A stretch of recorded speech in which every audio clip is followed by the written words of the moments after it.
دیکھیں اتأتون الذکران من العالمین، لوط علیہ السلام نے اپنی قوم سے کیا کہا تھا کہ تم عورت کو چھوڑ کر جس کو اللہ نے تمہارے لیے بنایا ہے، وَتَذَرُونَ مَا خَلَقَ لَكُمْ رَبُّكُمْ، اس جنس کو چھوڑ دیتے ہو جس کو اللہ نے پیدا ہی تمہارے لیے کیا، اور تم مردوں کی طرف آتے ہو. یہ کتنی بڑی بے حیائی ہے. اور پھر قرآن سے کیا پتہ چلتا ہے؟ اللہ نے پوری قوم کو آسمان کی طرف اٹھا کے الٹا پٹخ کے تباہ و برباد کر دیا. اور انی لعملکم من القالین، لوط علیہ السلام نے کہا مجھے تمہارے اس عمل سے نفرت ہے.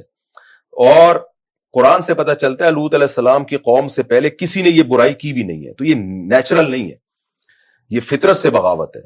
تو یہ تو اللہ کے عذاب کو دعوت دینے والی ایک بات ہے، اور ایک اسلامی کنٹری میں تو اس کا تصور نہیں. اور نیچر ایک ہی چیز کے دو نام ہے. تو جب آپ اسلام سے ہٹ گئے تو پھر آپ کو گمراہ کرنے والی بہت ساری چیز. میں جو عدالتی خلا کے خلاف بولتا ہوں، یہ عورت کے حق کی بات کر رہا ہوں میں، کیونکہ جب عدالتی خلا زیادہ ہماری سوسائٹی میں چل پڑا نا، سے مرد کو کوئی نقصان نہیں ہوگا. مرد شادیاں کرنا چھوڑ دیں گے، آزاد ہو گئی. آپ مرد سے کبھی آزاد نہیں ہو سکتی، عورت کبھی آزاد نہیں ہو سکتی. وہ مرد سے حرام ریلیشن رکھے گی. ایک وہ مرد جو اس کی بیسک ذمہ داریاں پوری کر رہا تھا، آپ نے اس سے علیحدگی لے لی. ہاں اگر پوری نہیں کر رہا تھا پھر تو ٹھیک ہے، پھر تو ہم بھی اس کو پروموٹ کرتے ہیں، پھر ٹھیک ہے. ہم تو اس خلا کی بات کر رہے ہیں جہاں مرد اپنی بیسک ذمہ داریاں پوری کر رہا ہو، تو پھر عورت کے پاس رائٹ نہیں ہے. اگر وہ عدالتی خلا لیتی ہے، اس کا رزلٹ کیا ہوگا؟ اس کا رزلٹ کیا دوسرا مرد اس سے وفا کرے گا؟ اسے پتا نہیں ہے بلا وجہ اس نے اس شخص کو چھوڑ دیا تو میرے ساتھ کہاں وفا کرے گی. تو اس کو ایک سیکس انسٹرومنٹ کے طور پہ وہ استعمال کرے گا، جیسے گرل فرینڈ کو استعمال کیا جاتا ہے. تو یہ انجام عورتوں کا ہونے والا ہے. تو وہ کر لے، اس میں مرد ہے تو کر کے دکھا دے. عورت کی تو فطرت ہے، وہ تو ظاہر ہے مرد کو وہ کرے گی. یہ تو غلط چیز نہیں ہے. تو ٹھیک ہے. لوگ مجھے کہتے ہیں میری بیوی مجھے دوسری کی اجازت نہیں دے رہی.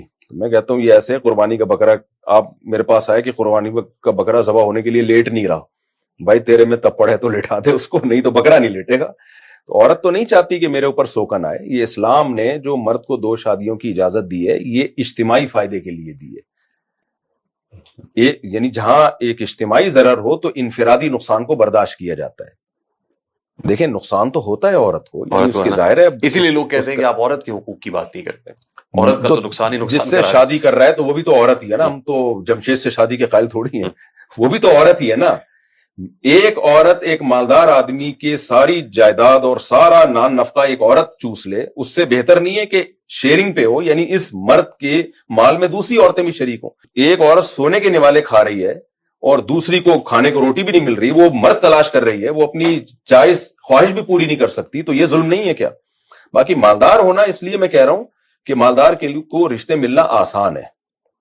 مالداروں کے لیے رشتے ملنا آسان ہے، اس لیے میں مالداروں کو زیادہ تڑیاں لگاتا ہوں کہ تم تو کرو، تمہاری دولت ایک عورت کی ہو، تم 3 غریب عورتوں کو گھر بسا سکتے ہو. اور بسائے بہت سے لوگوں نے، طلاق یافتہ بیوہ عورتوں سے شادی کیا، ان کو فلیٹ لے کے دیا، ان کو گاڑی لے کے دی، ان کو جیب خرچی باندھ دی، تو ان عورتوں کے تو مزے ہو گئے. اور اگر یہ نہ کرتے تو بیڑا گرک ہو جاتا ان کا. کر لے، دوبارہ کر لے. دیکھیں سوسائٹی میں جب کسی غلط کام کے خلاف جہاد کرنا پڑتا ہے تو کچھ لوگوں کو قربانی کا بکرا بننا پڑتا ہے. تو پیڑے کھا کے نہیں ہوتا.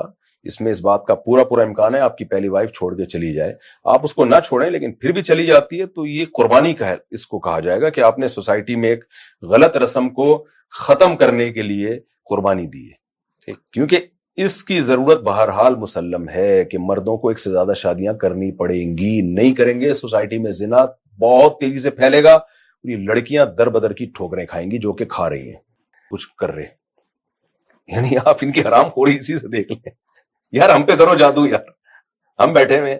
تو ان کم بختوں کا سارا زور چلتا ہے. یہ بیچارے جو ان کی باتوں سے متاثر ہوتے ہیں، جو نہیں ہوتے ان پہ کچھ بھی نہیں کرتے. یہ میں لوگوں میں کانفیڈنس ڈالنے کے لیے یہ باتیں کرتا ہوں. ٹھیک، دوسرے لوگ ان سے بہت ڈرتے ہیں کہ یہ نہ کر دیں وہ نہ کر دیں. تو کانفیڈنس پیدا کرنے کے لیے کہتا ہوں یار کرنا ہوتا تو میرے خلاف کرتے نا. تو ہے ہی نہیں، ان تلوں میں تیل ہی نہیں ہے. ٹھیک، ہم اس سادگی کا درس دیتے ہیں. خود مولوی ہونا پروفیٹیبل بزنس ہے، خود جو مرضی کیا جائے. سادگی کا تو کبھی کسی زندگی میں میرا کوئی بیان دکھا دے جس میں میں نے کہا کہ آپ کی آمدن زیادہ ہو اور آپ پھٹے پرانے کپڑے پہنے. سلیمان علیہ السلام کے واقعات تو میں 20 دفعہ بیان کر چکا ہوں. ان کے پاس دولت تھی، ان کا تخت ایسا شاہی کہ ملکہ سبا جب آئی ہے تو وہ سمجھی کہ کوئی پول ہے، پانی ہے یہ، اور اس نے اپنے پائنچے اوپر کر لیے. تو انہوں نے بتایا یہ فرش ہے، یہ تو وہ کتنی لگژری نہیں دیکھیں نا آپ نے کیسے جسٹیفائی کر صحیح دیا. حدیث میں آتا ہے نبی صلی اللہ علیہ وسلم نے فرمایا ان اللہ یحب ان یرا اثر نعمته علی عبده. اللہ چاہتے ہیں کہ جب اللہ نے تمہیں پیسہ دیا ہو تو وہ تمہارے لباس پوشاک سے جھلکے ہو. دیکھیں نا یہ لگژری کی جسٹیفیکیشن ہے. اچھا یہ لیکن ایک جو لگژری غریب آدمی ریوو ہے شیوو یہ کوئی اتنی بڑی چیز نہیں ہے. جو بیچارہ غریب آدمی ہے وہ تو آپ سے بہت دوری محسوس کرے گا نا. نہیں میرے زیادہ یہ سارے غریب غربا ہی بیٹھے ہیں. میرا حلقہ زیادہ غریبوں میں ہی ہے.